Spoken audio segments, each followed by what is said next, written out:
I don't criticize anybody for asking that question. But the next election, I'd be very fortunate if I had that same man running against me. Thank you. Fortunate. We'll hand it to President Biden. He is never shy about talking about his chances for a repeat and projecting confidence every time he's asked about running again against Donald Trump in 2024. Just last week, even, he told an Israeli interviewer he would not be disappointed if it came to that. There are caveats always. President Biden hasn't finished half of his first term. A lot can happen between now and 2024. But the Washington Post, citing people close to the president, is reporting this, that as Biden weighs his options, Trump does loom large. They've got this quote: Biden may seek re-election in any case, people in his inner circle say.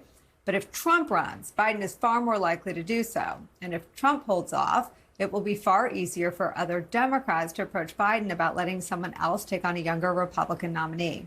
The dynamic creates an odd codependency, if you will, between the two men. For Trump, a rematch would give him an opportunity to underline his false claims that he actually won in 2020. For President Joe Biden, it would be a chance to put an exclamation point on his unseating of Trump and show that his win was no fluke. We're back with Matt and Jason. Matt, what do you think?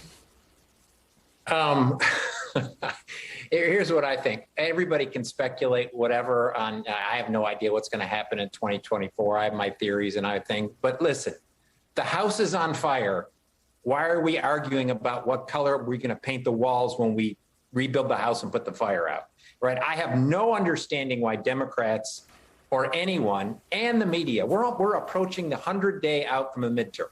If things don't go well in the midterm, meaning if these election deniers win Secretary of State, win governorships, win Attorney General, take back the Senate, take over the House, it doesn't matter who's on the ballot in 2024. It doesn't matter if it's Joe Biden. It doesn't matter if it's Kamala Harris. It doesn't matter if it's Pete Buttigieg. It does not matter. So my thing, and we have mutual friends, all of us have mutual friends that want to speculate and want to go off and think Joe Biden should say that he's not running and all that. To concentrate on what's right in front of us.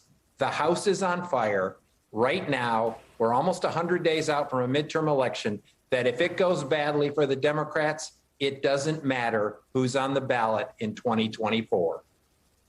You know, Jason, around Trump's two impeachments, I used to ask national security folks what they thought the decision-making process should be.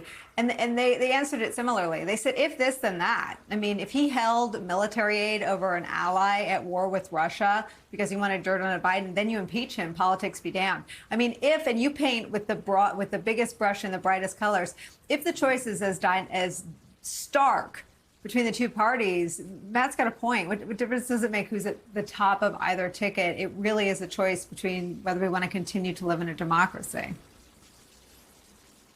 Right. I mean, it's hyperbolic, but it's been true for like the last 3 or 4 elections. And this is the most important election in your lifetime. Republicans take over this fall. They will rig everything in 2024. They will make sure that no Democrat can get elected at any particular level, so it doesn't matter.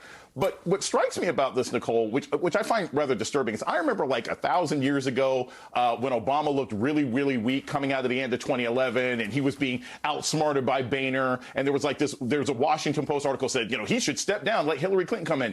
We got a lot of time left. And I'm the most critical guy you can think of when it comes to Joe Biden. But goodness gracious, let the man have a chance to maybe pull off something halfway decent in the midterms, because that completely changes the dynamic of what's happening going forward. But I think it is a problem overall that Joe Biden and Vice President Harris are not popular enough within their own party to keep all the other wolves at bay. Look, when you're the king, when you're the king of the pack, all the other little scavengers are supposed to back off from you. You shouldn't see Gavin Newsom or Pete Buttigieg or anybody talking about a job 2 years out if you were actually handling business at home.